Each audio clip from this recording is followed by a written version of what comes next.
गहरे बैठे हैं। हम जितना अधिक राम जी के हम राम को जानते हैं, लेकिन क्या हम राम को मानते भी हैं? यह हमारे सामने एक बड़ा प्रश्न है।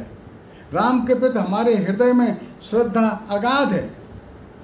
राम हमारे अंतःस्थल में सदैव विराजमान है, लेकिन हम राम के अनुसार जिए। हम राम का गुणगान तो करते हैं, लेकिन हमारे जीवन में जो निर्णायक मार्गदर्शक के रूप में वे स्थापित हुए हैं क्या? आज का यह एक महत्वपूर्ण विषय है जिस पर हम लोग चर्चा करेंगे। मैं कोशिश करूंगा कि राम जी के जीवन के भिन्न भिन्न प्रसंगों को आपके सम्मुख लाकर आज के संदर्भों में उनकी व्याख्या आपके सामने करूं। और इसलिए हम लोग देखते हैं कि भिन्न भिन्न प्रकार के जो घटनाक्रम आते हैं वो महान समुद्र की तरह है। राम के सभी जो जीवन के प्रसंग हैं हमारे जीवन में एक नया विश्वास दिलाते हैं, हमारे जीवन में आनंद भर देते हैं, हमारे जीवन में प्रेरणा देते हैं, हमारे मनोबल को बढ़ा कर देते हैं। संकट के समय हमको धीरज और आशा विश्वास से सराबोर कर देते हैं। ऐसे ही प्रसंगों के कारण भगवान राम करोड़ों लोगों के हृदय में विराजमान हैं। करोड़ों लोग ऐसे देश में जो प्रतिदिन रामायण का छोटा मोटा पाठ करते हैं। कुछ लोग ऐसे सप्ताह में एक बार, महीने में एक बार और मानस का पाठ करते हैं।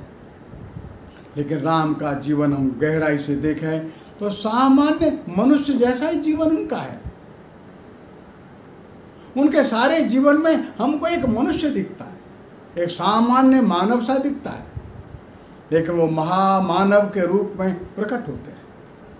हम देखते हैं वे सामान्य मनुष्य की तरह हंसते हैं, सामान्य मनुष्य की तरह प्रसन्न होते हैं, सामान्य मनुष्य के तरह उनको क्षणिक क्रोध भी आता है, सामान्य मनुष्य की तरह रोने भी लगते हैं। भगवान राम चमत्कार नहीं दिखाते, भगवान कृष्ण की तरह वे विराट रूप नहीं दिखाते। भगवान राम बड़े विद्वानों की तरह बड़े भारी प्रवचन भी कहीं नहीं करते, लेकिन बड़े सरलता से अपनी कुछ बातों को सामने रख देते हैं। कभी शबरी के सामने कुछ बात रखते हैं तो कभी कुछ बात भरत के सामने रखते हैं, कभी किसी प्रसंग पर विभीषण के सामने कुछ बातों को रखते हैं। लेकिन ऐसे सहजता से, सरलता से भगवान राम हमारे सामने कुछ विषयों को प्रस्तुत करते चलते हैं। हम देखते हैं भगवान राम का जीवन कैसा एक विचित्र जीवन है। सभी लोगों के जीवन में अच्छे और बुरे प्रसंग आते हैं।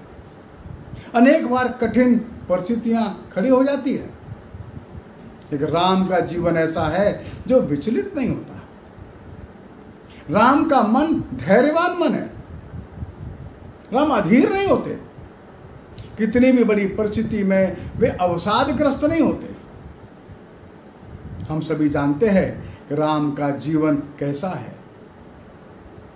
उनके पिता दशरथ उनको बुला करके कहते हैं, भाई तुम्हारा कल राज्याभिषेक करेंगे। राम आनंद में और मगन नहीं हो जाते। राम वैसे ही शांत रहते हैं। इतने बड़े साम्राज्य का महाराजा बन जाना ये तो आनंद की बात है, लेकिन राम अत्यंत आनंदित नहीं होते। लेकिन अगले ही दिन जब राम को ये बताया गया कि आपको 14 वर्ष के लिए वनवास में जाना है, तो राम दुखी नहीं होते, अवसाद में नहीं चले जाते। कैसा एक विचित्र जीवन है उनका। अब दूसरा उदाहरण देखिए तो ध्यान में आएगा, राजा दशरथ है। वे चक्रवर्ती सम्राट है। राम के राज्याभिषेक के प्रसंग को लेकर वे प्रसन्न हैं। उनको आनंद है कि उनका बड़ा बेटा कल और इस अयोध्या का सम्राट बन जाएगा। लेकिन परिस्थिति उलट जाती है। कैकेयी 2 वरदान मांग लेती है। 14 वर्ष का वनवास राम को दिया जाए ऐसा सुनकर दशरथ जो है वो परेशान हो जाते। दशरथ अवसाद में चले गए। दशरथ गिर पड़े, फिर उठ नहीं सके। जिसको कहते हैं एक डीप डिप्रेशन में चले गए। और धीरे धीरे हम देखते हैं कि वो कुछ नहीं करते, खाना पीना भी दशरथ का बंद हो गया। पुत्र को 14 वर्ष का वनवास, इस समाचार से दशरथ उठ नहीं सके। आज की भाषा में कहा जाए तो एकदम एक सुसाइडल एक टेंडेंसी बन गई मन के अंदर। और धीरे धीरे हम देखते हैं दशरथ कुछ दिन के अंदर ही प्राण छोड़ देते हैं। तो दशरथ का एक स्वभाव है, वे एक ऐसे झटके को नहीं सहन कर पाए। वो ऐसी घटना को सहन करने के लिए अपना मानस नहीं बना सके। दूसरे राम का मन है, राम को भी यही समाचार मिला है, ये तो उनको स्वयं जाना है। अभी कुछ दिनों पूर्व उनका विवाह हुआ है और कल सायंकाल उनको राज्याभिषेक का समाचार मिला है। राम राज्याभिषेक और 14 वर्ष का वनवास, इन दोनों ही समाचारों में वो स्थित प्रज्ञ है। राज्याभिषेक के समाचार से वे आनंदातिरेक नहीं पाते और वनवास का समाचार सुन करके वे और अवसादग्रस्त नहीं होते। और ऐसे किसी भी कठिन परिस्थिति में राम जो है सामान्य रहते हैं। राम जो है वो शोक में नहीं डूब जाते। और इसलिए वाल्मीकि जी ने लिखा है, न प्रविविशे शोकम, न प्रविविशे शोकम। मैं राम शोक में नहीं जाता, न प्रविवेश शोकम, मैं शोक में नहीं जाता। समाचार अच्छा मिला, समाचार खराब मिला। आजकल हम देखते हैं थोड़ा सा भी कठोर समाचार मिल जाता है, मन को प्रसन्न न करने वाला समाचार मिल जाता है, तो लोग डिप्रेशन में चले जाते हैं, अवसाद में चले जाते हैं, आत्महत्या की ओर प्रवृत्त होने लगते हैं। राम प्रसन्नता के साथ मुस्कुराते हुए हर विपदा में शांत रहते हैं। ये हमको सिखाते हैं कि कभी भी भीषण विपत्ति आ सकती है, इस भीषण विपत्ति में भी अपने को अशांत नहीं होना है। विपत्तियां राम की तो बढ़ती ही जाती है, एक के बाद एक नई विपत्ति आती है। राम चित्रकूट में गए हैं, लेकिन थोड़े दिनों बाद ही भरत आ जाते हैं। भरत माताओं को लेकर के आए हैं। अब देखिए राम के सामने कैसा बड़ा संकट खड़ा हो गया कि भरत है वो बार बार चरण पकड़ करके कहते मैं राज्य ग्रहण नहीं करूंगा, राम मैं राज्य नहीं लूंगा। तीनों माताएं बोलती हैं बेटा घर वापस चलो। जिन्होंने ये वर मांगा था वो कैकेयी भी राम के सामने हाथ जोड़ करके बैठ जाती है, बेटा वापस चलो, क्षमा मांगती है। गुरु वशिष्ठ भी कहते हैं वापस चलो। राम के सामने कितना बड़ा धर्म संकट है, उनके कुल के गुरु खड़े हैं, तीनों माताएं खड़ी हैं, भरत जिसको राज्य मिला वो खड़ा है, चलने का आग्रह करते हैं। इस समय राम के सामने बड़ा प्रश्न है, बड़ा संकट है कि गुरु माता भाई सबकी बात माने कि न माने। मानते हैं तो पिता को जो वचन दिया है उससे अलग हट जाते हैं। लेकिन राम के धैर्य की परीक्षा है, राम विचलित नहीं होते। सीता का हरण होता है, बड़ी परीक्षा है, राम विचलित नहीं होते। लक्ष्मण को शक्ति लग जाती है, लक्ष्मण मूर्छित हो जाते, राम विचलित नहीं होते। भयंकर युद्ध छिड़ जाता है, राम विचलित नहीं होते। ऐसे समय में व्यक्ति जो अपने को शांत रखता है, किसी भी प्रकार के और कठिन से कठिन समाचार आने पर, प्रसंग आने पर हिम्मत के साथ उनका सामना करता है, उसका नाम है राम। जो विचलित हो जाता है वो राम नहीं है। एक के बाद एक कठिन से कठिन परिस्थिति का सामना करने के लिए जो मन से तैयार है, सिद्ध है, वो सच में राम है। और इसलिए उनके प्रसंग से संपूर्ण जीवन के अनेक उदाहरणों से हमको बात ध्यान में आती है। कठोर से कठोर परिस्थितियां आने पर भी अपने को विचलित नहीं होना, हिम्मत के साथ उसमें से मार्ग निकालना है। एक राम के एक अगले अपने एक गुण पर हम लोग विचार करते हैं। राम का स्वभाव कैसा है? राम का स्वभाव है किसी भी परिस्थिति में परामर्श करके चलना। राम क्या नहीं जानते, राम को कौन सी शक्ति नहीं है, लेकिन राम का एक वैशिष्ट्य है, राम का एक गुण है। वो गुण यह है अपने साथ के लोगों से मिल करके परामर्श करके चलो। राम हमको एक बात सिखाते और बताते हैं, अपने साथी लोग हैं, अपने मित्र लोग हैं, अपने सहयोगी और सहकारी लोग हैं, इनके साथ परामर्श करके आगे बढ़ना चाहिए। अब पता है कि राम जो है वो समुद्र के किनारे खड़े हैं। ऐसे समुद्र के किनारे जब खड़े हैं राम, तो आगे जाना है, क्या करना चाहिए। राम को सब लोगों ने बताया, देखो भाई, जो देता है सो देवता है। समुद्र बहुत कुछ हमको देता है। समुद्र तो साक्षात विष्णु और लक्ष्मी का वास है। समुद्र से मेघ बनते हैं, वर्षा होती है और संपूर्ण सृष्टि चलती है। और जैसे अग्नि देवता है और वायु देवता है और वरुण देवता है, वन देवता है, वृक्ष देवता है, जो देते हैं वो देवता है। समुद्र भी देता है, समुद्र देवता है। इसलिए अगर समुद्र के पार जाना है तो समुद्र से अपने को अनुमति लेनी चाहिए। राम विभीषण को पूछते हैं। इस दुविधा को लेकर के राम, हनुमान और सुग्रीव के साथ भी परामर्श करते हैं। सुग्रीव और हनुमान मिलकर के विभीषण के पास जाते हैं और विभीषण को पूछते हैं, भाई ऐसे में क्या करना चाहिए। विभीषण भी यही सलाह देता है। विभीषण कहता है कि समुद्रम राघवो राजा शरणम गंतुमर्हति। समुद्रम राघवो राजा शरणम गंतुमर्हति। हे राजा राम, आप अब समुद्र की शरण में जाइए, विनम्रता के साथ समुद्र से रास्ता मांगिए, क्योंकि समुद्र आपके पूर्वजों ने बनाया था। सगर ने समुद्र को निर्माण किया था, खोद करके भूमि को। यह समुद्र का निर्माण आपके पूर्वजों ने किया है। इसलिए आपका कर्तव्य बनता है कि आप समुद्र की शरण में चले जाइए। समुद्रम राघवो राजा शरणम गंतुमर्हति। राम मान लेते हैं, राम विभीषण की बात मानते हैं। राम सुग्रीव हनुमान से पूछते हैं, भाई सुग्रीव हनुमान बताओ क्या करना चाहिए।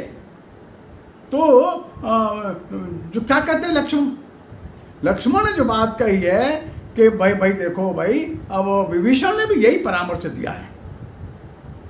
फिर राम कहते हैं, लक्ष्मण हमको विभीषण की बात अच्छी लगती है। विभीषण ने जो परामर्श दिया है वो अच्छा दिया है। विभीषणस्य मंत्रो अयम मम लक्ष्मण रोचते। हे लक्ष्मण, जो विभीषण ने जो परामर्श दिया है वो तो ठीक दिया है, लेकिन हे लक्ष्मण, तुम भी बुद्धिमान आदमी हो। भगवान मंत्र विचक्षणम। हे लक्ष्मण, तू भी तो बड़ा विद्वान है, तू भी समझदार है, तू बता क्या करना चाहिए। राम सुग्रीव से पूछते हैं, लक्ष्मण से भी कहते हैं, देखो भाई सुग्रीव भी बड़ा विद्वान आदमी है।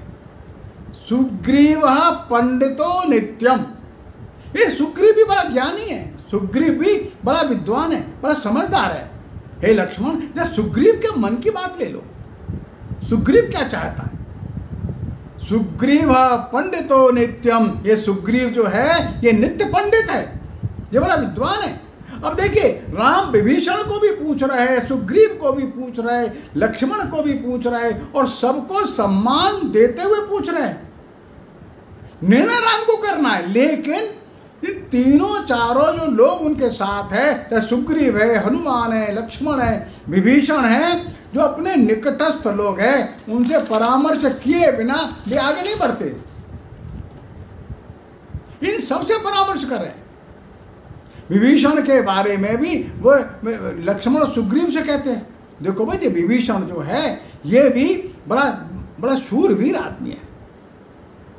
ये विभीषण बड़ा पराक्रमी है। विभीषणस्य शूरस्य यथार्थम। ये यथार्थ रूप में, ये सत्य रूप में ये बड़ा शूरवीर है। और इसलिए तुम लोग मिल करके निर्णय करो। विभीषण हो गए, सुग्रीव हो गए, हनुमान हो गए, सब लोग मिल करके बताओ। और इसलिए एक और राम ने सुग्रीव को पंडित नित्यम कहा, विभीषण को शूरस्य कहा और लक्ष्मण को भी मंत्र विभीषणा कहा। हे लक्ष्मण, तू भी मंत्र विचक्षणा, बड़ा विद्वान आदमी है तू।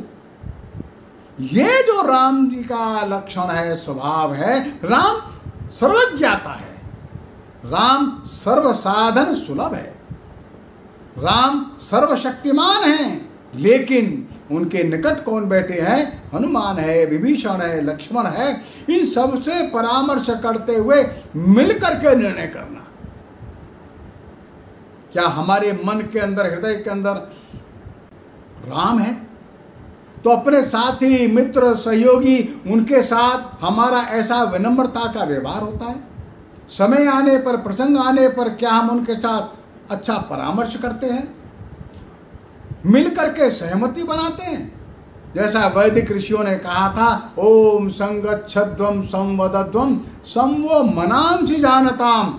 हम मिलकर के चले, मिलकर के बात करें, मिलकर के विचार विमर्श करें, एक दूसरे की मन की बात को अच्छे से जाने बूझें, तब अगला कदम उठाएं।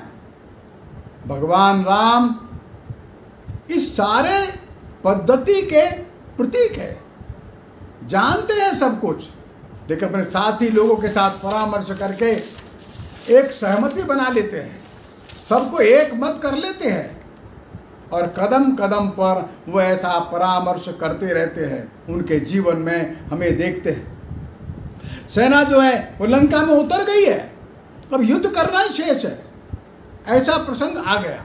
ऐसे प्रसंग पर ही अब युद्ध करो, ऐसा राम नहीं बोलते। प्रातः काल जब उठे हैं तो अपने सब मित्रों को, सचिवों को बुला लेते हैं और बुला करके फिर परामर्श करते हैं। बाबा तुलसीदास ने उसको लिखा है, यहाँ प्रात जागे रघुराई, पूछा मत सब सचिव बुलाई। प्रातःकाल राम जग गए, उठ करके बैठे हैं, लेकिन अपने सभी सचिवों को बुलाकर, सभी जो मित्र हैं उनके, मंत्रिमंडल के लोग हैं, जैसे भी वहां पर उन्होंने खड़े किए हैं, उन सबको बुला करके पूछा मत सब सचिव बुलाई। सबका मत क्या है? कहूं वेग का करिए उपाय। अब आप बताइए जल्दी से, अब क्या किया जाए? हालांकि अगर देखा जाए तो पूछने का कोई प्रश्न नहीं है, अब युद्ध की तैयारी पूरी हो गई है, लेकिन राम युद्ध का निर्देश नहीं देते, युद्ध की आज्ञा नहीं देते, सबको बुला करके पूछ रहे हैं क्या करना चाहिए बताओ। और ऐसे में जामवंत खड़े हो जाते हैं। जामवंत एक नया सुझाव दे देते हैं। जामवंत युद्ध के लिए नहीं बोलते। जामवंत कहते हैं नहीं, अभी राम अभी युद्ध मत करिए, अभी आप अभी ऐसा करिए कि किसी को फिर भेजिए एक बार, हो सकता है रावण बात को मान जाए। अब देखिए, राम सबके प्रमुख बैठे हैं, युद्ध की तैयारी पूरी हो चुकी है। ऐसे में उनके मंत्रिमंडल का या मित्र मंडली का एक व्यक्ति कहता है नहीं, एक बार फिर से दूत भेजो, शायद रावण मान जाए। और भगवान राम तुरंत जामवंत की बात मान लेते हैं। जामवंत की बात मानकर और तुरंत और अंगद को भेज देते हैं, जाओ बात करके आओ। और इसे अपने कहा गया है, जो अच्छे मित्रों को साथ रखता है, सचिव को साथ रखता है, वैद्य की बात मानता है, गुरु की बात मानता है, और ये तीनों लोग सचिव, वैद्य और गुरु बिना किसी भय के जो ठीक उचित सलाह वो देते हैं, वही योग्य है। सचिव, वैद्य, गुरु तीन जो प्रिय बोले भय आस। अगर जो मंत्री है और वैद्य है और गुरु ये भय के कारण अच्छा अच्छा बोलते हैं, तो कहा गया राज धर्म तन तीन कर होए बेगही नाश। राज्य का, धर्म का और शरीर का, तीनों का शीघ्रता से ही नाश हो जाता है। जामवंत की सलाह जो है वो विपरीत है, लेकिन जामवंत की सलाह राम के मन के अनुकूल नहीं है। राम युद्ध के लिए तैयार है, फिर भी जामवंत देखता है युद्ध टाला जा सकता है क्या। अगर टाला जा सकता है ये तो टाल देना चाहिए। और भगवान राम तुरंत उसकी बात मान लेते हैं। अब हम लोग अपने आप इसका विचार करें। कई बार छोटे मोटे विवाद हो जाते हैं, घर में, परिवार में, व्यापार में, गली मोहल्ले में, जहां हम रहते हैं वहां पर हम तुरंत कोर्ट कचहरी का मार्ग अपना लेते हैं। हम पुलिस में रिपोर्ट लिखाते हैं। हम चाहते हैं उस आदमी को सजा हो जाए। घर में, परिवार में विवाद खड़ा हो जाता है, वार्ताकार नहीं मिलते, परिवार टूट जाते हैं। राम का जीवन हमको ये बात सिखाता है और बताता है कि उदार मन से वार्ता करते रहे, शांति हर कीमत पर सस्ती होती है। राम हमको बार बार यही रास्ता सिखाते और दिखाते हैं कि वार्ता का दरवाजा बंद नहीं करना, खुले रखना। राम का स्वरूप जो है, राम का स्वभाव है, राम का मन है, ये हमको बताता है, दिखाता है, ये सिखाता है हर कीमत पर शांति की ओर अपने को आगे बढ़ना चाहिए। अनेक बार मन में दुविधा खड़ी होती है, क्या करें और क्या न करें, यह संकट खड़ा होता है। और यह संकट विद्वानों को ही ज्यादा पकड़ता है। जो जितने अधिक विद्वान हैं उनको अधिक दुविधा होती है, को विचार करते हैं बार बार, यह ठीक वो ठीक। यह संशय मूर्खों को और कम बुद्धि के लोगों को नहीं पकड़ता, संशय होता ही विद्वानों को है। अब देखिए ऐसा एक प्रसंग राम के जीवन में फिर खड़ा हो गया। तो कल से युद्ध पक्का। आज रात्रि को भगवान विचार कर रहे हैं, युद्ध करूं या युद्ध न करूं। राम के मन में फिर से एक संशय खड़ा हो गया है, क्या करूं मैं? मेरे इस युद्ध करने से क्या क्या परिणाम निकलेंगे? मेरे युद्ध करने से सैकड़ों हजारों लोग मारे जाएंगे, हजारों महिलाएं विधवा हो जाएंगी, हजारों के पुत्र मारे जाएंगे। और अंततोगत्वा भगवान राम ने अपने मन के संशय को हनुमान जी और लक्ष्मण जी के सामने रख दिया। भगवान राम कहते हैं, मैं कितना दुर्भाग्यशाली हूं कि मेरे कारण से पिताजी की मृत्यु हो गई, मेरे कारण से हमारी माताएं विधवा जीवन जी रही हैं, मेरे कारण से मेरा इतना भला भाई छोटा, वो भी नंदीग्राम में बैठा हुआ शांत कुटिया में वनवास ही भोग रहा है, मेरे कारण से तुम लोग जंगल जंगल घूम रहे हो, मेरे कारण से सीता जी का हरण हुआ, मेरे कारण से जटायु का मरण हो गया, मेरे कारण से हे लक्ष्मण तुम्हारी पत्नी उर्मिला भी कितना कष्ट पा रही है, मेरे कारण से कल लाखों लोग मारे जाएंगे। ये संशय भगवान राम के मन में पैदा हो गया। राम घिर गए, क्या करें क्या न करें। और ऐसे समय में राम ने जो हनुमान और लक्ष्मण के सामने अपनी ये व्यथा रखी है, तो हनुमान समझाते हैं। हनुमान कहते हैं, अरे राम जी आप बताइए, जो सीता अशोक वाटिका में बैठी है वो केवल आपकी पत्नी है क्या? अशोक वाटिका में दुखमग्न बैठी सीता जो है वो हमारे संपूर्ण देश की महिलाओं की स्वतंत्रता की प्रतीक है। हमारे सारे क्षेत्र की महिलाओं की स्वतंत्रता बाधित हो गई है। लाखों लाख महिलाओं की जो स्वतंत्रता है वो समाप्त कर दी है इस रावण ने। ये संपूर्ण क्षेत्र की महिलाओं के सम्मान का प्रतीक है ये युद्ध। ये आपके लिए ये व्यक्तिगत प्रश्न नहीं है, ये प्रश्न संपूर्ण समाज का है, संपूर्ण क्षेत्र का है। यहाँ देखिए हनुमान जी जो है सामान्य जन का प्रतिनिधित्व करते हैं। राम तो महामानव है, हनुमान जी एक सामान्य मानव है। राम का जो महामानव भाव है वो इसी में है, वो सामान्य जन की व्यथा को समझ लेते हैं, सामान्य जन की बात को मान लेते हैं, लोक मन को अनुभव कर रहे हैं, सामान्य जन की व्यथा को दूर करने के लिए प्रयत्नशील हो जाते हैं। और राम जो है अपनी व्यथा और संशय को छोड़ देते हैं, युद्ध के लिए आगे बढ़ जाते हैं। इसलिए महामानव तो वही है जो सामान्य जन की भावनाओं का सम्मान करता है, महामानव वही है जो सामान्य जन के दुख दर्द को दूर करने के लिए अपनी क्षमताओं का प्रयोग करता है। और इसलिए जो राम जो है इन सबको साथ लेकर के चलते हैं।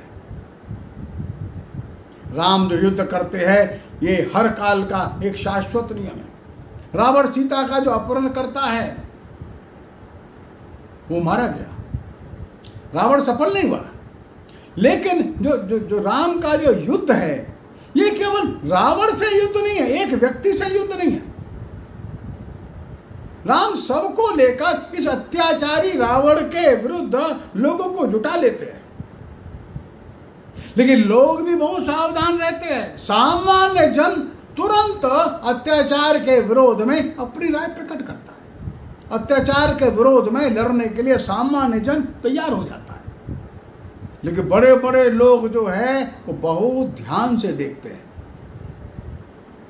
कि अत्याचार के विरोध में ये संघर्ष चल रहा है, इसमें हम शामिल हों या ना हों।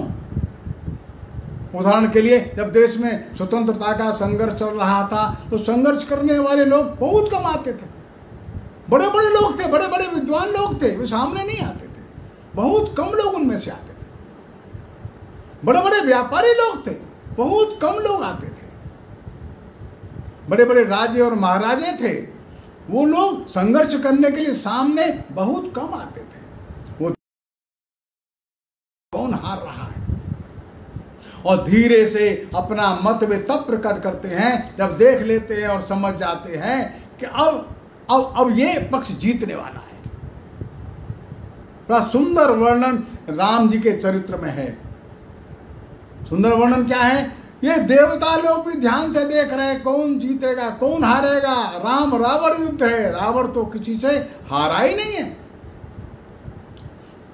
चाहे देव है, चाहे गंधर्व है, चाहे किन्नर है, सब ऊपर बैठे विचार कर रहे हैं कैसा भयंकर युद्ध चल रहा है। राम रावण युद्ध तो पहले कभी न देखा न सुना। किसका पक्ष लिया जाए ये उनको समझ में नहीं आ रहा है। और ये वाल्मीकि जी ने बड़ा सुंदर वर्णन किया है। भूमौ स्थितस्य रामस्य रथस्थस्य स राक्षसः न समम युद्धम इत्या हुर्देव गंधर्व किन्नरा। गंधर्व किन्नर और देव मिलकर के कह रहे हैं ऐसा युद्ध तो कभी हमने देखा नहीं। इस भूमि पर राम और रावण का युद्ध हो रहा है। राम रथ में बैठा है और भूमि पर रावण रथ में बैठा है, राम भूमि पर खड़े हैं। रावण रथ में है, राम भूमि पर है। ये समान युद्ध नहीं है। राम तो जमीन पर खड़े होकर के युद्ध कर रहे हैं, रावण के पास रथ है। अब अंतिम समय आ गया युद्ध का। तब ये गंधर्व किन्नर और देवता लोग ये विचार कर रहे हैं अंतिम दिन। ये देखते आ रहे हैं धीरे धीरे रावण की क्षमता समाप्त हो रही है और रावण स्वयं आ गया, सारे साथी मारे गए। अब अंततः गत्वा राम ही विजयी होंगे ये निश्चित हो गया।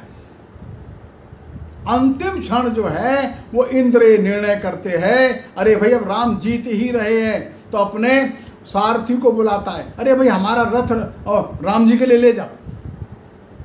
माताली नाम का जो इनका सारथी है उस माताली नाम के सारथी को ये बुलाता है और इंद्र कहता है हमारा सुंदर रथ है, इसको ले जाओ।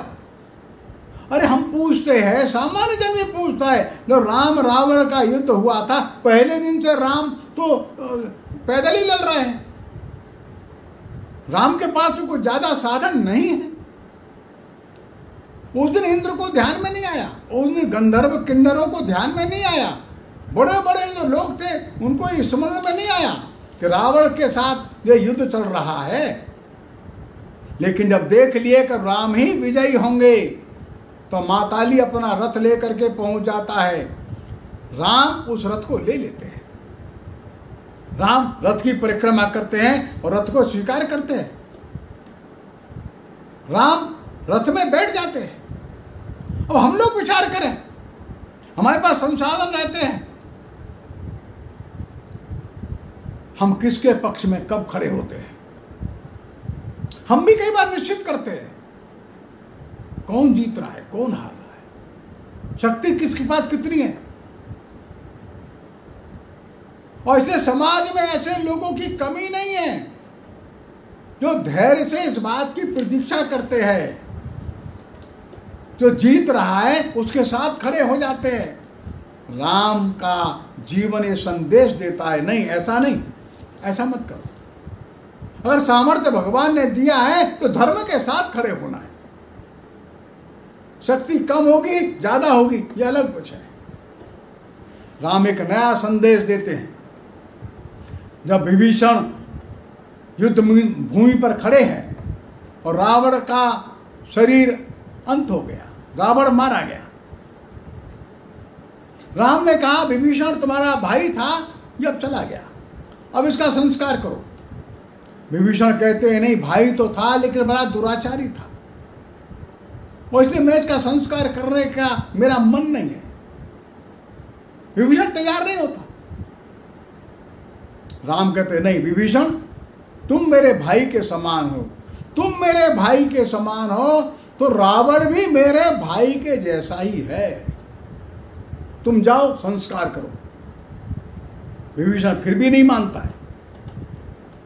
तब फिर राम कहते हैं विभीषण एक बात ध्यान में रखना, मरणांतानि वैराणि, मरने के बाद मृत्यु के पश्चात सभी प्रकार के वैर समाप्त हो जाते हैं।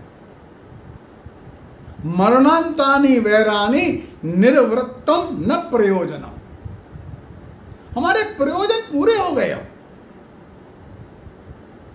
अब वैर करने का कोई मतलब नहीं है, अब छोड़ दो। मरणांतानि वैराणि, मरने के साथ ही साथ सभी वैर समाप्त हो जाते हैं। अब तुम संस्कार करो। विभीषण संस्कार करने के लिए तैयार हो जाता है, लेकिन राम स्वयं ये कहते हैं मैं अपने आप को रावण का भाई मान रहा हूं। क्यों? कि तुम्हारा भाई था वो और तुम मेरे भाई हो। ममापेश्य यथा तव, ममापेश्य यथा तव, तुम मेरे भाई हो, तुम्हारा भाई वो था। मरणांतानि वैराणि, वैर समाप्त हो गया, रावण भी मेरे भाई की तरह ही है, तुम संस्कार करो। ये सामान्य बात नहीं है। ममाप्येष यथा तव, वो मेरे भाई की तरह ही है। ये हृदय की विशालता है राम की। रावण के साथ बड़ा युद्ध हुआ है, भीषण युद्ध हुआ है, लेकिन जैसे युद्ध समाप्त हुआ रावण के साथ वैर समाप्त हो गया। अब वैर मत रखो। हमारे जीवन में भी ऐसे प्रसंग आते होंगे, किन्हीं किन्हीं के साथ हमारा कोई ऐसा वैर बन गया, वे मर गए, चले गए। मरणांतानि वैराणि, हम उनको श्रद्धांजलि देने जाते क्या? हम उनके परिवारी लोगों से हालचाल पूछते क्या? उनकी मृत्यु के बाद तो वैर समाप्त हो गया, उनके साथ अब हमको कैसा व्यवहार करना चाहिए उनके परिवारों में, यह हमको एक नई शिक्षा देता है। राम युद्ध जीत गए, रावण तो पराजित हो गया, लेकिन युद्ध का जो श्रेय जो है, जो यश है, राम ने अपने माथे पर नहीं लिया। एक एक करके सबका परिचय अच्छे से कराते हैं। वो विभीषण को भी कहते हैं तुम्हारे प्रभाव के कारण से मेरी विजय हो गई है। त्वत्प्रभावान मया जितम, त्वत्प्रभावान मया जितम, हे विभीषण तुम्हारे प्रभाव के कारण से मया जितम, मैं जीत गया। ये विभीषण को कहते हैं। महामानव कौन है? महान कौन है? जो छोटे को भी महानता देता है वो महान है। जो सफलता का श्रेय और यश अपने पास रख लेता है वो महान नहीं होता, वो छोटा होता है।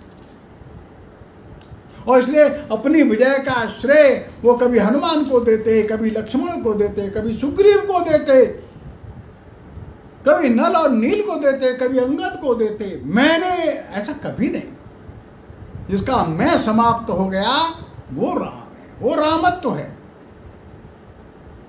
क्या हमारे जीवन में ऐसे प्रसंग नहीं आते? हम किसी कार्य को करते हैं, उसमें सफलता मिलती है तो हमको ऐसा लगता है हमारे कारण से सफलता मिली है, यह सबको मालूम होना चाहिए। ठीक है, आपने अधिक परिश्रम किया, हमने अधिक परिश्रम किया, लेकिन और भी 25-50 लोगों ने परिश्रम किया, सबने मन लगा करके काम किया, सफलता प्राप्त हो गई। उस सफलता का यश स्वयं अपने गले में डालना, राम ऐसा नहीं करते। इस सफलता का यश, सफलता का श्रेय अपने साथियों को दे देने का काम राम करते हैं। यह रामत्व है, यह हमारे अंदर है कि नहीं? इस संबंध में मेरे को एक छोटा सा उदाहरण और ध्यान में आता है। हमारे कलाम साहब जो थे, राष्ट्रपति हो गए, बड़े वैज्ञानिक थे। सतीश धवन जी के साथ वे काम करते थे और एक पहला सैटेलाइट छोड़ने का काम, उसका पूरा प्लानिंग कलाम साहब की टीम को मिला। कलाम साहब और कलाम साहब की टीम ने बड़ा परिश्रम किया, महीनों तक बहुत परिश्रम किया, 15-15 घंटा रोज काम किया और पहला सैटेलाइट आकाश में छोड़ा। कुछ मिनट के बाद ही वो गिर गया, वो असफल हो गया। पत्रकार लोग बाहर बैठे थे, पहला सैटेलाइट छोड़ा है, एक ऐसा और प्रक्षेपण हो गया, लेकिन वो तो गिर गया, सफल नहीं हुआ। पत्रकार वार्ता में स्वयं सतीश धवन साहब गए। कलाम साहब ने कहा, मैं पत्रकारों को संबोधित करूं, आज हम सफल नहीं हुए। नहीं नहीं, तुम मत जाओ, आज का प्रयोग हमारा तो असफल हो गया ना, तो तुम मत जाओ, मैं यहाँ का संस्थान का प्रमुख हूं, मैं जाऊंगा। सतीश धवन साहब गए, उन्होंने पत्रकारों को बताया, हमारी टीम ने बहुत परिश्रम किया था, सच में बहुत मेहनत किया, लेकिन आज हमको सफलता नहीं मिली है। ये सारी जो विफलता है उसका श्रेय मैं लेता हूं, ये मेरी ही विफलता एक तरह से मानी जाए, लेकिन हम प्रयास जारी रखेंगे और एक न एक दिन हमको अच्छी सफलता मिलेगी। और कुछ दिनों के बाद जो दूसरा प्रक्षेपण हुआ वो सफल हो गया, अच्छे से एक हमने सैटेलाइट लॉन्च कर दिया। वो काम भी कलाम साहब ही देख रहे थे। इस बार एपीजे कलाम साहब ने सतीश धवन को कहा, भाई धवन सर आप जाइए, पत्रकारों को वार्ता करिए, आज हमारा प्रक्षेपण सफल हो गया, हमने सैटेलाइट को अच्छे से लॉन्च कर दिया, कक्षा में स्थापित हो गया है, आज खुशी का दिन है, सर आप जाइए। तो सतीश धवन साहब ने कहा, नहीं नहीं, आज दिन आपका है, आप जाइए। आज सफलता मिली है तो सतीश धवन स्वयं नहीं गए, सतीश धवन ने कलाम साहब को भेज दिया। कलाम साहब ने पत्रकार के साथ वार्ता करी। अर्थात जीतने के बाद, यश प्राप्त करने के बाद उसका यश और श्रेय दूसरे को देना, कोई असफलता हो गई उसके अपयश स्वयं ले लेना, ये हमको राम ने सिखा दिया है। रामत्व वो है जो यश को दूसरे के गले में डाल देता है। राम जो है दूसरों के गुण की प्रशंसा करते हैं। रावण से कैसा युद्ध हुआ है, रावण से कैसा स्वभाव और व्यवहार होना चाहिए हम लोगों को कल्पना होती है, लेकिन राम सच में देवत्व को लेकर के अवतरित हुए हैं। वो मनुष्य की देह को लेकर के तो आए, लेकिन मनुष्य के सामान्य जो विकार होते हैं उससे ऊपर उठे हुए महामानव के रूप में। वो विभीषण को कहते हैं, ये रावण तुम्हारा भाई तो था, इसमें कुछ दुर्गुण थे, लेकिन देख इसमें बहुत गुण थे, बड़ा गुणी था ये। बोले रावण के गुणों का वर्णन राम करते हैं। वो कैसा था, वो तेजस्वी था, वो बलवान था, वो शूर था। संग्राम के अंदर उस जैसा कोई दूसरा व्यक्ति मिलना मुश्किल है। तेजस्वी बलवान शूर संग्रामेषु च नित्यशः। ऐसा तेजस्वी बलवान शूर व्यक्ति यह मुश्किल से मिलता है विभीषण, ध्यान में रख। यद्यपि वो तेरा भाई, छोटे मोटे कुछ दुर्गुण उसमें थे, लेकिन बड़ा गुणी था। राम आगे कहते हैं ये महात्मा था, ये बल संपन्न था, ध्यान में रख तू। अतः रावण को भी कहना वो मनस्वी था, वो बल संपन्न था। विभीषण ये बात ध्यान में रखना, और इसलिए राम का हृदय उस विशालता वाला हृदय है जिसमें शत्रु रहे लोगों के गुणों को भी गहराई से वो हृदय अनुभव करता है। उसको 4 लोगों के बीच में बताता है। हमारा मन ऐसा है क्या? रामत्व का अर्थ है हम गुणग्राही हैं क्या? शत्रु के अंदर भी बैठे जो गुण हैं उनको हम देख लेते हैं क्या? सारे रामायण का सारांश अगर कहें तो मंदोदरी कहती है, मंदोदरी क्या कहती है कि पाप का फल अच्छा नहीं होता, पाप कर्म का फल अवश्य मिलता है। वो बार बार रावण को समझाती रही, लेकिन रावण माने नहीं, रावण मानता नहीं। और इसलिए जब रावण मर जाता है उसके शरीर पर निकट आकर विलाप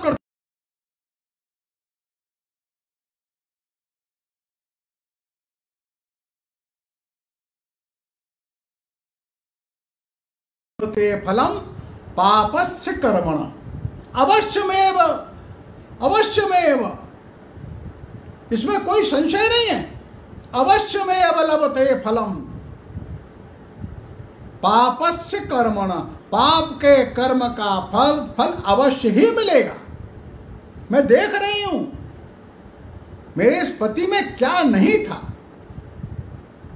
इसमें सब कुछ था, लेकिन ये पाप कर्म भी करता था। इसके पाप कर्मों का फल मैं आज भुगत रही हूं। और ये रामायण कहती है अवश्यमेव लभते फलम पापस्य कर्मणः, हम जो कुछ पाप कर्म करेंगे उसका फल हमको अवश्य मिलेगा। रावण को फल कितना मिला अलग बात है, उसके परिवार को भी पूरा मिला। परिवार में कोई एक जन पाप कर्म करता है उसका फल कहीं न कहीं परिवार के सभी लोग भुगतते हैं। ये बात ये पूरे रामायण से अपने को ध्यान में आ जाती है। और जब अपने दैनंदिन जीवन में अपने परिवारी जनों के साथ व्यवहार में, अपने सहकारी लोगों के साथ जो व्यवहार है, पड़ोसियों के साथ व्यवहार है, व्यापार में जो लोग हैं उनके साथ जो हमारा व्यवहार है वो धर्ममय हो, भूल से भी पाप नहीं करना। अवश्यमेव लभते फलम, इसका फल अवश्यमेव ही मिलेगा। और इसलिए हमारे अंतर मन में बैठा हुआ जो रामत्व है हमको बार बार यही आग्रह करता है, सत्यम वद धर्मम च।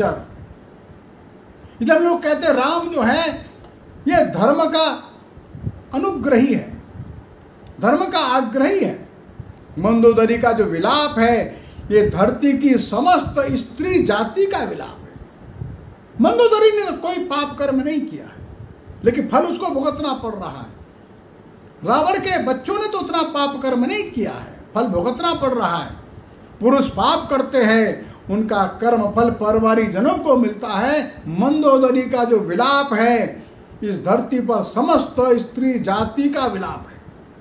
विश्व भर के पुरुषों को वो रो रो कर आह्वान करती है, तुम लोग पाप करोगे तुम्हारे पापों का प्रतिफल हमको भोगना पड़ता है, कोई पाप करे। और इसलिए मंदोदरी का जो संदेश है यह भी शाश्वत है।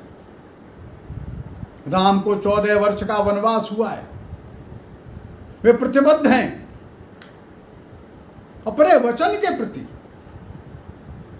राम 2 वचन एक साथ नहीं रखते और इसलिए 14 वर्ष वन में रहते हैं। अब एक विचित्र प्रसंग आ गया, प्रसंग ऐसा आ गया रावण मर गया, अब राज्याभिषेक विभीषण का होना है। सबकी इच्छा है राम अब लंका के अंदर प्रवेश करें, विभीषण का राज्याभिषेक कर दें, लेकिन राम ने यह कार्य हनुमान और लक्ष्मण के ऊपर सौंप दिया। हनुमान और लक्ष्मण तुम दोनों लोग जाओ, विभीषण का राज्याभिषेक करो। और लोग थोड़ा राम को आग्रह करते, प्रभु आप नहीं, हम नहीं जाएंगे, आप लोग जाओ, नगर के अंदर प्रवेश हम नहीं करेंगे। अब आप देखिए, विचार करिए, ध्यान में लाने की बात है, अयोध्या में जो उन्होंने वचन दिया है, लंका में हजारों किलोमीटर दूर राम बैठे हैं, कौन देख रहा है, कौन सोच रहा है, किसके मन में ये बात आएगी जिनको वनवास मिला है नगर प्रवेश नहीं करना है 14 वर्ष तक। लेकिन राम जो है वे लंका में प्रवेश नहीं करते, नगर की सीमा के अंदर नहीं जाते। लक्ष्मण हनुमान जी को बोल देते हैं, निर्देश करते हैं, जाओ विभीषण का राज्याभिषेक कर दो। ये राम का चरित्र जो है ये हृदय से और अपने वचन के प्रति प्रतिबद्धता का प्रतीक है। रामो द्विर न भाषते, राम दो बातें नहीं करता। रामो द्विर न अभिभाषते, राम दो बातें एक साथ नहीं करता। एक वचन है, उसी वचन का पालन करता है। राम रघुकुल का वंशज है, जहां अपने वचन का पालन करना अपने जीवन और मरण से भी अधिक महत्व का है। और इसलिए राम के उस विशाल और विराट मन का हम अनुभव करें। वो कैसा है? राम वापस अयोध्या आ जाते हैं, सबके साथ मिलकर के आए। राम का मन किसको ढूंढता है? राम का मन ढूंढता है उसको जो विपत्ति में है। राम का मन ढूंढता है उसको जो कष्ट में है, जो दुखी है, उसको ढूंढता है। तो सब स्वागत हो गया उनका, लोगों ने उनकी आरती उतार ली और राम महलों के अंदर प्रवेश कर रहे हैं। तो राम सोचते कहां जाऊं पहले। कैकेयी तो बहुत संकोच में बैठी है, कैकेयी को तो बड़ा आत्मग्लानि हो रही है, वो दुखी है। राम से मिलने आने में भी उसको संकोच हो रहा है। लेकिन बाबा तुलसीदास लिखते हैं कि कैकेयी संकोच में है, राम से आकर के मिलने में भी उसको लज्जा लग रही है। ये प्रभु जान गए। प्रभु जानी कैकेयी लजानी, प्रथम तासु कर गए भवानी। प्रभु जानी कैकेयी लजानी, प्रभु जान गए कि मेरी मां को थोड़ा लज्जा आ रही, संकोच हो रहा है। प्रथम तासु घर गए भवानी, इसलिए उसके घर पहले गए। कैकेयी को मिल जाते, कैकेयी का पैर पकड़ करके बैठ जाते हैं। कैकेयी भी रोती है, राम की आंखों से भी आंसू बहने लगते हैं। मन का हृदय का संताप कैकेयी का निकल गया। अर्थात राम जो दुखी है उसको देखते, हमारा मन अपने परिवार में उस दुखी के पास पहले जाने को बोलता है क्या? हमारे घर में, परिवार में, कहीं पर भी परिचित लोगों में किसी से कोई अपराध हो गया, किसी से भूल चूक हो गई, कोई गलती हो गई, मिलाए तो 3 लोग वनवास चले गए। राम लक्ष्मण है और सीता जी साथ है। कोई नौकर चाकर साथ लेकर के नहीं गए, धन भी लेकर के नहीं गए। न सेवक है, न धन है, न हाथी घोड़ा, न कोई सामान, न रक्षक, कोई साथ नहीं। और चलते चलते चलते चलते कोई 3000 किलोमीटर दूर लंका पहुंच गए। पैदल नंगे पैर ऐसे चलते चलते 3 लोग हैं केवल। एक तरह से अयोध्या से निर्वासित है, वनवास मिला है, कुछ साथ में नहीं है। लेकिन वापस लौटे हैं तब क्या है? जब वापस लौटे हैं तो राम के हजारों भक्त हैं, लाखों लाख भक्त राम के हैं। स्थान स्थान पर राम को मानने वाले लोग हैं, राम के पीछे चलने वाले लोग हैं। गए 3 थे, साथ में आए तो लाखों लोग उनके अनुयायी स्थान स्थान पर खड़े हैं। गए तो अकेले थे, 2 बड़े बड़े राज्यों की स्थापना करके वापस आए हैं। वे 2 राज्य ऐसे हैं जो अयोध्या के साथ खड़े हो जाते हैं। सुग्रीव का एक राज्य है, लंका में विभीषण का राज्य है। गए थे तो साथ में कुछ नहीं था, आए तो बड़ा बड़ा साम्राज्य है, वो लोग उनके पीछे खड़े। हम आराधक राम के हैं, ऐसा प्रचंड आत्मविश्वास वाला राम है। रामत्व का अर्थ है पुरुषार्थी राम। रामत्व का अर्थ है निराशा में से भी आशा का संचार कर देने वाला राम। रामत्व का अर्थ है शून्य से ब्रह्मांड खड़ा कर देने वाला राम। हम राम के आराधक हैं। हम उस रामत्व को मन में रखते हैं क्या? हम ऐसे लोगों को जानते हैं जो राजस्थान से सैकड़ों वर्ष पहले निकले, एक लोटा डोर और 2 कपड़े लेकर के थैले में निकले। 100-200 रुपया होगा, आज दुनिया में कहीं चले गए, बड़े बड़े साम्राज्य के मालिक बन गए, बड़े बड़े उद्योग खड़े कर लिए उन्होंने। अर्थात शून्य से ब्रह्मांड की सृष्टि कर देने का सामर्थ्य हमारे राम भक्तों में है, हम निराश नहीं होंगे, हम हताश नहीं होंगे, हम परिस्थितियों के गुलाम नहीं होंगे। हम कहीं भी जाकर के संघर्ष करेंगे और रामत्व के भाव से वहां पर स्थापित हो जाएंगे। राम का नाम अब ऐसा प्रतापी है कि घोर संकट में से हमको निकाल करके ले आता है। और जैसे सूरदास तो कृष्ण के भक्त है, कृष्ण की भक्ति में उन्होंने सैकड़ों पदों की रचना की है, लेकिन सूरदास जी बोलते हैं सुनेरी मैंने निर्बल केवल राम। गोपियां एक दूसरे से वार्ता करती हैं, एक गोपी दूसरी गोपी से कहती है सुनेरी मैंने निर्बल केवल, हे गोपी, हे बहन, मैंने सुना है जो सबसे कमजोर है, दुखी है, उसके बल जो है राम है, जिसमें कुछ नहीं है, सब कुछ समाप्त हो गया।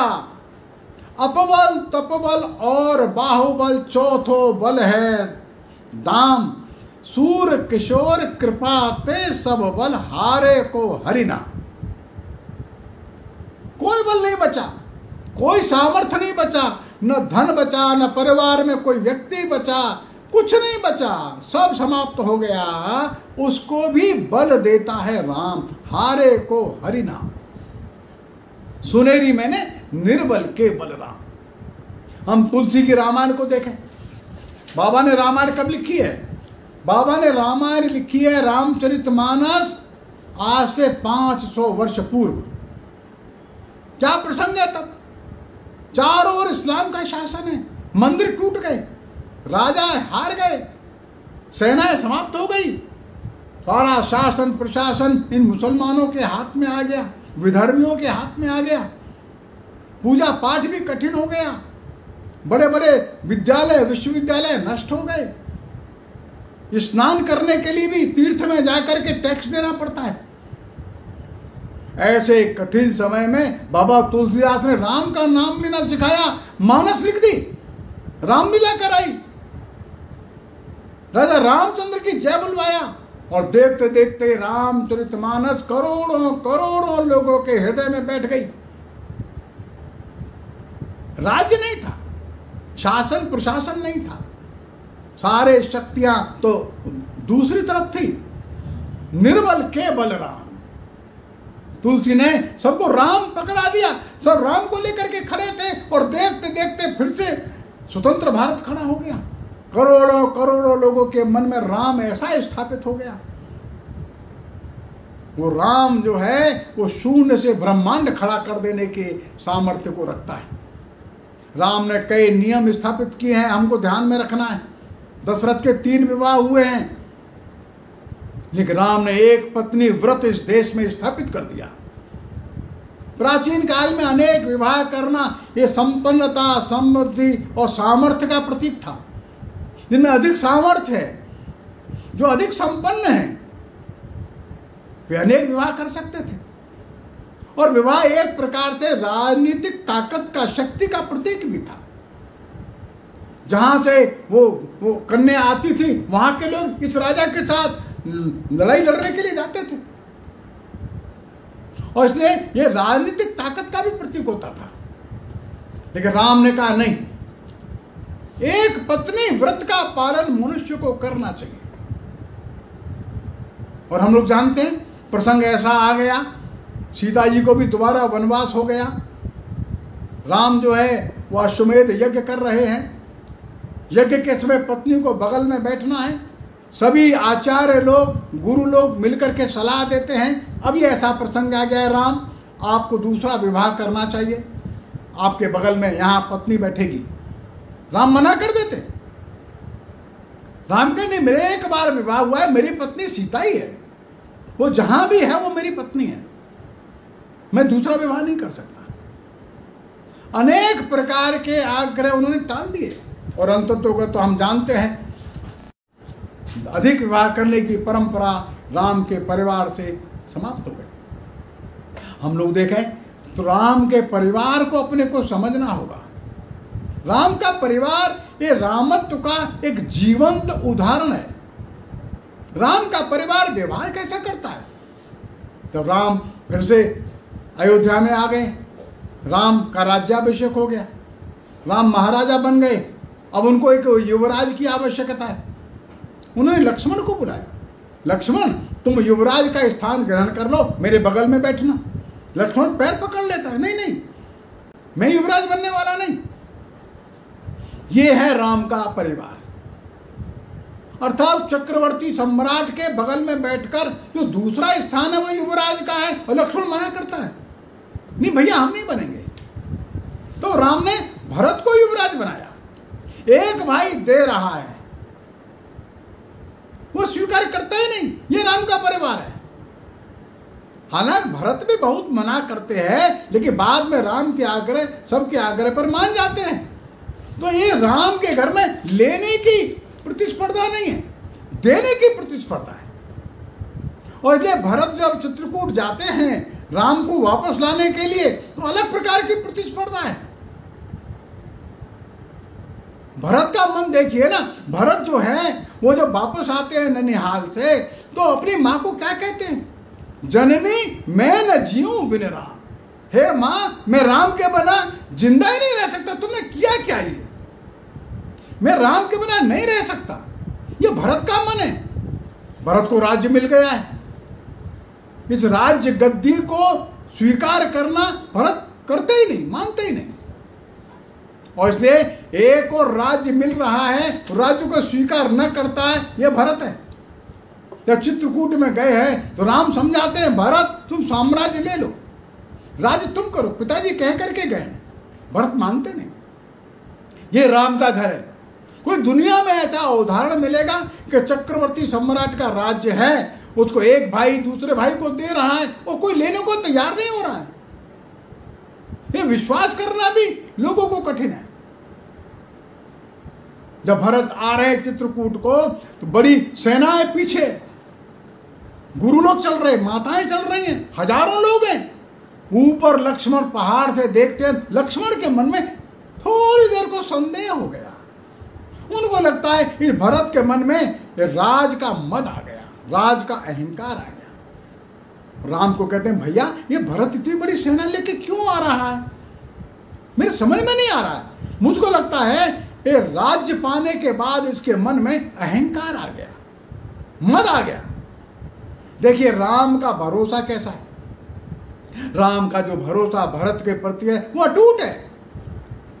भरत हो इन राज मधु, भरत को राज का मद नहीं होने वाला।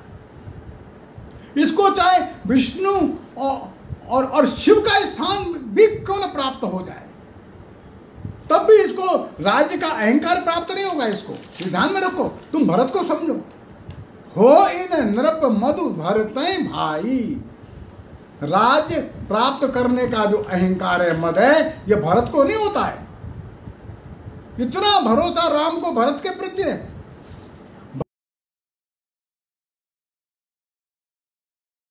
भरत का जीवन, जब भरत लौट करके आते नंदी ग्राम में आकर के वहां बैठ जाते, कुटिया बना, अयोध्या नहीं आए, राज सिंहासन पर कहीं बैठे ही नहीं। जैसे केश राम के वैसे जटा उन्होंने रख ली। जो राम पहनते वलकल वो भरत पहनने लगे, जो राम खाते कंदमूल वो भरत खाने लगे। राम भी जमीन पर सोते भूमि पर, भरत ने भी भूमि का शयन स्वीकार कर लिया। 14 वर्ष तक नंदी ग्राम की कुटिया में भरत निवास करते हैं। ये राम के परिवार का वर्णन अगर हम लोग जानेंगे तो हम रामत्व को समझ सकते हैं। सीता जी को देखो, सीता जी जब आती है, वो केवट ने पार लगाया और नदी के किनारे आ गए, नाव से उतर आए, राम लक्ष्मण और सीता जी तीनों लोग हैं। केवट हाथ जोड़ के बैठा है। राम उतराई देने की बात कह रहे हैं, लेकिन राम के पास भी कुछ नहीं है पैसा। लेकिन सीता जी बात समझ जाती है। यहां ध्यान देने की बात यह है कि राम उतना नहीं समझ रहे, सीता ज्यादा समझ रही है। और बाबा तुलसीदास ने इसको बड़ा सुंदर लिखा है। बाबा लिखते हैं, पिय हिय की सिय जानन हारी। सीता जी जो है अपने प्रिय अर्थात अपने पति के मन की बात समझ गई। पिय हिय की सिय जान निहारी, मन मुदरी मन मुदित उतारी। अब देखिए सीता जी ने अपने हाथ में जो अंगूठी है मणि की, ये उतार दी। मणि की अंगूठी उतार करके सीता जी ने राम को दिए, और सीता जी राम जी को कह रही हैं केवट को दे दो। पिय हिय की सिय जान निहारी, मन मुदरी मन मुदित उतारी। प्रसन्नता से मुदित उतारी, प्रसन्नता से अपनी मणि वाली मुदरी अंगूठी उतार करके राम जी के हाथ में दे दी। आप दे दो। क्यों? राम जी संकोच में पड़े हैं, इसको क्या उतराई दूं, मेरे पास है ही नहीं है। राम के मन की बात को सीता समझ गई। अब देखिए यहां पर राम की हाथ में भी अंगूठी तो है, राम को अपनी अंगूठी ध्यान में नहीं आ रही, उनकी पत्नी को सीता जी को ये बात ध्यान में आ रही है, इस केवट को कुछ देना है, अपनी अंगूठी उतार के दे देती है। ये राम का परिवार है। राम के परिवार की विशेषता यही है, यहाँ एक दूसरे की मन की बात को लोग जान जाते हैं। किसके मन में क्या चल रहा है, किसके मन को क्या अच्छा और क्या खराब लग रहा है, एक दूसरे के मन की बात को जान करके व्यवहार करते हैं। और इसी कारण जब हम देखें कि जब लक्ष्मण राम जी के साथ वन जाने को तैयार हो गए, तो लक्ष्मण के मन में एक दुविधा है। राम जी के साथ जाना ये तो पक्का है। अब लक्ष्मण जी को लगता है कि मेरी पत्नी उर्मिला है, वो उसको कैसा लगेगा जब मैं उसको बताऊंगा। स्वाभाविक रूप से वो यही कह सकती है कि सीता जी जा रही हैं, मैं भी चलती हूं। राम जी के साथ सीता वन को जाएगी तो मैं तुम्हारे साथ चलूँ, हम भी चलेंगे साथ, हम भी साथ चलते हैं, ये कहेगी। जब वो ऐसा कहेगी तो मैं क्या कहूंगा? ये प्रश्न लक्ष्मण के मन में है। और लक्ष्मण जब उर्मिला जी को मिलने के लिए अपनी पत्नी के पास जाते हैं महल में, तो उर्मिला तैयार खड़ी है। उर्मिला लक्ष्मण को यही कहती है, आप राम जी के साथ जा रहे हैं ना, अच्छे से सेवा करना, मैं यहीं रहूंगी। और आरती से लक्ष्मण को विदा कर देती है। 14 वर्ष तक वो तो अकारण वनवास झेल रही है, लेकिन लक्ष्मण के मन की बात को पहचान करके वो लक्ष्मण को ऐसा भेज देती, जाओ। लक्ष्मण के सामने अवरोध नहीं आने देती। इधर राम जो है वो भरत के मन की बात को जानते, भरत राम के मन की बात को जानते हैं, लक्ष्मण राम के मन की बात को जानते हैं। उर्मिला लक्ष्मण के मन को पढ़ लेती है। जब भरत लौट करके आए हैं ननिहाल से, तो कौशल्या की गोदी में सिर रख करके रोते हैं। भरत को मालूम है कि कौशल्या के मन को कैसा बीत रहा होगा, और कौशल्या भी भरत के सिर पर अच्छे से हाथ फेरती है। कौशल्या भरत को जानती है, राम कैकेयी के मन को जानते हैं। ये परिवार ऐसा है जो एक दूसरे के मन में जीता है, एक दूसरे के कष्ट को लेकर के चिंतित होता है, एक दूसरे के दुख सुख को अनुभव करता है। रामत्व तो यही है, जब हम अपने परिवार के सभी लोगों के दुख कष्ट चिंता, उनके मन के आनंद को अनुभव कर सकें। हम अपने परिवार के एक एक सदस्य की आवश्यकता को अनुभव करते हैं क्या? हम अपने परिवार के सभी लोगों के दुख और कष्ट को समझते हैं क्या? और उनको उसको दूर करने के लिए प्रयत्न भी करते हैं क्या? तो वास्तव में हम रामत्व को समझते हैं। रामत्व को समझने का अर्थ है राम के परिवार के अंतर मन को समझना। जब हम राम के परिवार के अंतर मन को समझ लेंगे, तो अर्थात उस दिन हम रामत्व को गहराई से समझते चलेंगे। जब राम वापस आ गए तो उर्मिला जो है वो लक्ष्मण की पत्नी है, मांडवी जो है वो भरत की पत्नी है, और श्रुतकीर्ति जो है शत्रुघ्न की पत्नी है। इन तीनों को बुलाते हैं, वो तीनों से पूछते हैं एक एक करके, तुमको क्या चाहिए, तुम बताओ। तो उर्मिला को पूछते हैं, लक्ष्मण की पत्नी है, भाई तू बता क्या चाहिए तेरे को। उर्मिला कहती है, आपने जैसे लक्ष्मण को 14 वर्ष रखा है, उसी प्रेम से आप रखिए बस। तो राम की ये क्या मांगा तुमने? नहीं, बस मैं यही मांगती हूँ। फिर मांडवी को पूछा, जो भरत की पत्नी है, मांडवी बेटा तू बता क्या चाहिए तेरे को, जो तू कहेगी मैं तेरे को दे दूंगा। मांडवी कहती है जैसे आप भरत से ऐसे मिले थे गले आकर के, वैसे ही आप दोनों रहिए, बस और मैं कुछ नहीं मांगती। ठीक है, कोई बात नहीं।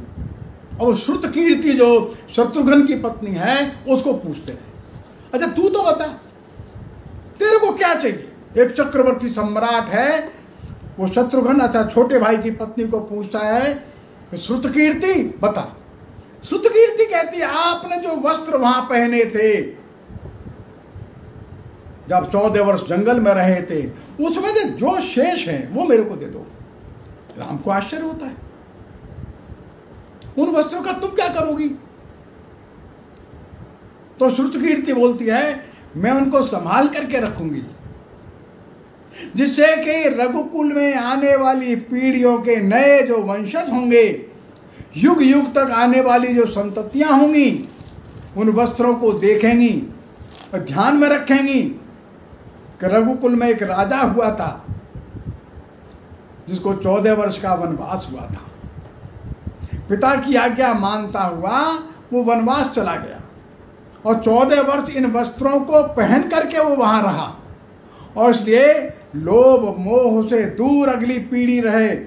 पीढ़ी दर पीढ़ी लोग इन वस्त्रों से प्रेरणा ग्रहण करते रहे, सत्य की, धर्म की, शील की, इसकी रक्षा का संकल्प लेते रहें।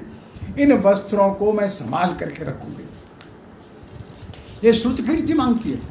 अर्थात राम के घर में चाहे वो मांडवी है, चाहे उर्मिला है, चाहे श्रुतकीर्ति है, चाहे भरत है, लक्ष्मण है, शत्रुघ्न है, चाहे कौशल्या है, चाहे सुमित्रा है, कोई भी है, सबका मनोभाव एक विशेष है। कैकेयी का भी मनोभाव ऐसा ही था, कैकेयी भी ऐसी ही थी, लेकिन कैकेयी के पास एक दुर्बुद्धि आ गई, वो मंथरा है। कैकेयी राम को बहुत प्रेम करती थी, कौशल्या से भी ज्यादा प्रेम कैकेयी करती थी, लेकिन दुर्बुद्धि आ गई, ये मंथरा आ गई। मंथरा ने इसकी बुद्धि को नष्ट कर दिया, उस बुद्धि को विपरीत कर दिया। ये क्षणिक ऐसा आवेग कैकेयी के मन में आ गया कि विधाता वाम हो गए।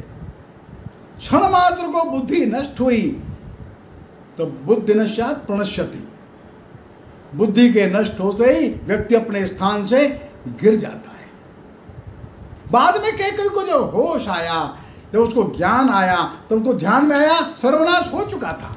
हमारे भी घर के आसपास कहीं मंथरा घूमती है, मंथरा के रूप में कौन आएगा मालूम नहीं, लेकिन हमारे घर के सद्बुद्धि लोगों को भी दुर्बुद्धि दिला देगा, हमारे अच्छे भले घर में कलह पैदा कर सकता है, हमारे निस्वार्थी लोगों में लोभ मोह लालच और स्वार्थ जगा सकता है, ईर्ष्या और द्वेष जगा देता है।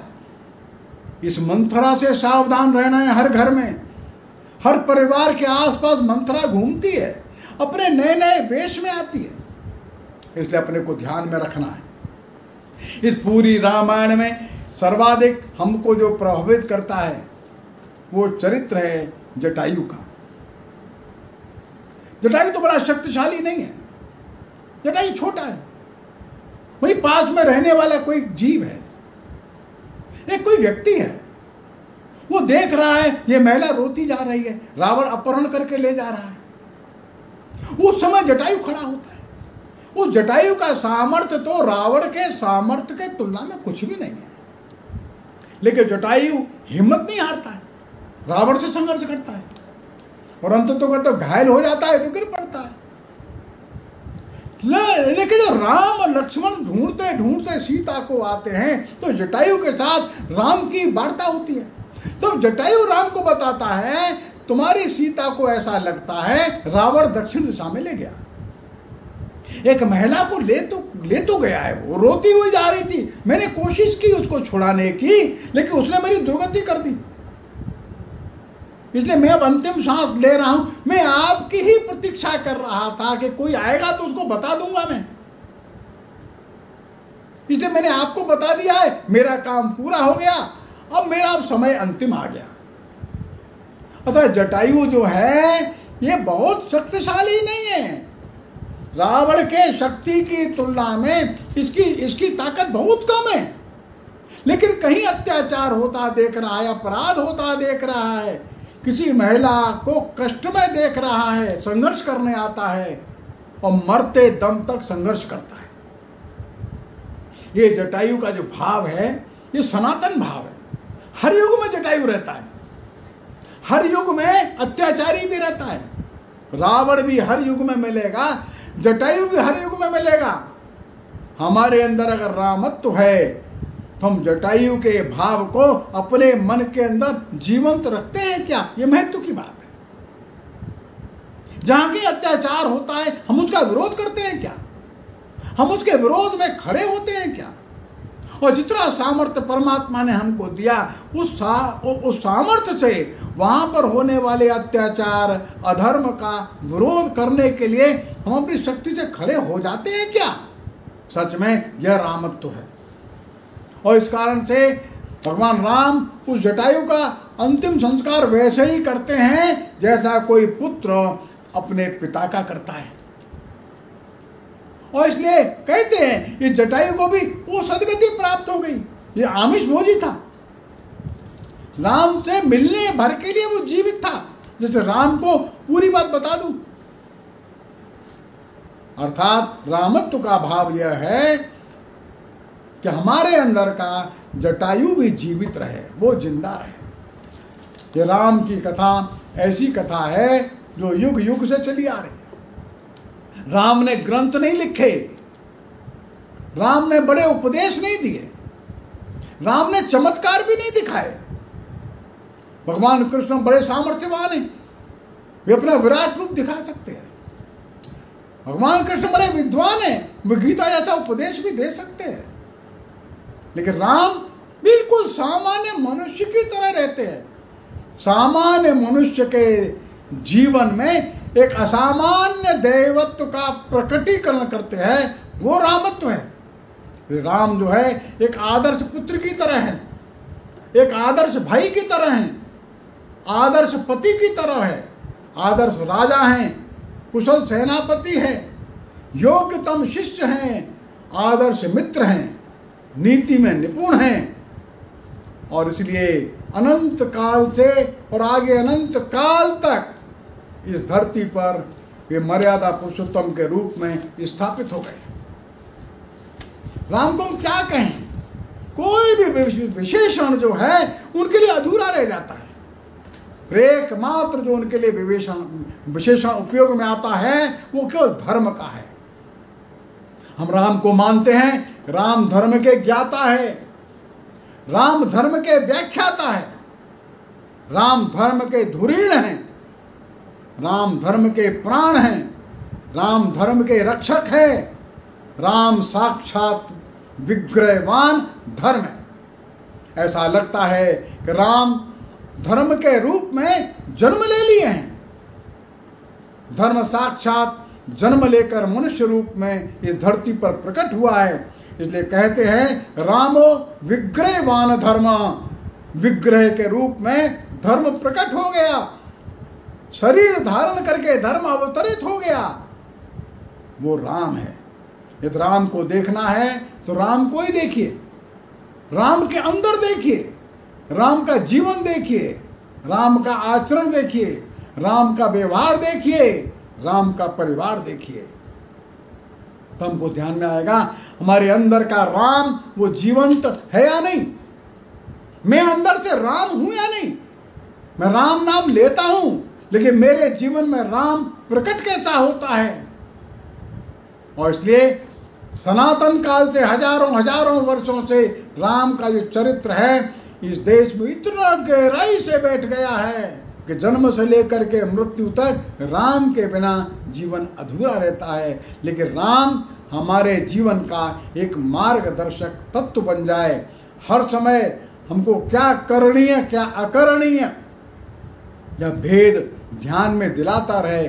मैं समझता हूँ यही इस व्याख्यान माला का एक निहित उद्देश्य रहा होगा। मैं सभी को पुनः प्रणाम करता हूँ आप सभी के अंतःस्थल में विराजमान उस महान राम को विनय पूर्वक नमस्कार करता हूँ, प्रणाम निवेदित करता हूँ। नमस्कार।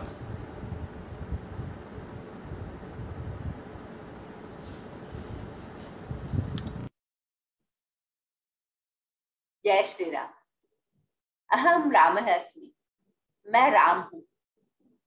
स्त्री दिवसीय प्रबोधन माला का आज समापन हो गया है। हमारी तीनों मार्गदर्शक विभूतियों पूज्यपाद स्वामी गोविंद गिरि जी महाराज, वात्सल्य मूर्ति साध्वी रितंभरा जी एवं राष्ट्रीय स्वयंसेवक संघ के सह सरकार्यवाह माननीय कृष्ण गोपाल जी का हृदय की अनंत गहराइयों से आभार और नमन। आप तीनों की भागवती मेधा, प्रखर वाणी और सुरीले कंठ के जादू से बंधकर हम सब ने अलौकिक आनंद और ऊर्जा का अनुभव किया है। आप सभी ने अपनी पीयूष वाणी में बताया कि हमारे चित्त के दो रूप हैं। हमारे भीतर धर्म, नीति, सदाचार, करुणा, वात्सल्य और अध्यात्म का जो पक्ष है, मर्यादा का जो पक्ष है, वह हमारे राम भाव की अभिव्यक्ति है तथा इसके विपरीत पाप, अनाचार, पाखंड और विलासिता का जो रूप है वह हमारे रावण भाव की अभिव्यक्ति है। इस राम भाव और रावण भाव में द्वंद्व है, यही हमारे संघर्ष का कारण है। बंधुओं, इस 3 दिवसीय प्रबोधन माला का मर्म कवियत्री सुनीता जैन की काव्य पंक्तियों में बहुत सुंदर ढंग से अभिव्यक्त हुआ है। राम तत्व में पुरुषार्थ का है असीम शौर्यत्व भरा, ज्ञाता दृष्टा राम तत्व में झलक रही संपूर्ण धरा। मंदिर कहे जिसे तू चेतन, वह तेरे मन का दर है। मन मंदिर में राम तत्व है, बाहर मरीचिका भर है। बसे स्वयं में कस्तूरी धन, भटक रहा क्यों मृग चेतन। राम तत्व है घट घट वासी, निज में ढूंढ उन्हें चेतन। राम तत्व का चिंतन मंथन युगों युगों तक चला चले, आदि अंत से रहित तत्व यह सदा ध्यान के मध्य रहे, सदा ध्यान के मध्य रहे। सचमुच राम तत्व की ऐसी समसामयिक व्याख्या हम सब ने पहली बार सुनी। आयोजन को सफल करने के लिए वनवासी कल्याण आश्रम दक्षिण बंग के कार्यकर्ताओं ने सटीक योजना पूर्वक असामान्य श्रम किया। वे सब मेरी तरह आज धन्यता का अनुभव कर रहे हैं। सहभागी संगठनों और उनकी कार्यकर्ता टीम ने इस संदेश को समाज व्यापी बनाने में सहयोग किया, उनका हार्दिक आभार। सबसे बड़ा धन्यवाद समस्त श्रोताओं को, जिनके बिना यह महायज्ञ इतना गौरव न पाता। हमारे भीतर का रामत्व जागृत हो, हमारा जीवन राममय बने, हम सब में राम भाव का विकास हो और रावण भाव का तिरोभाव हो। इन्हीं शुभकामनाओं के साथ जय हिंद, वंदे मातरम।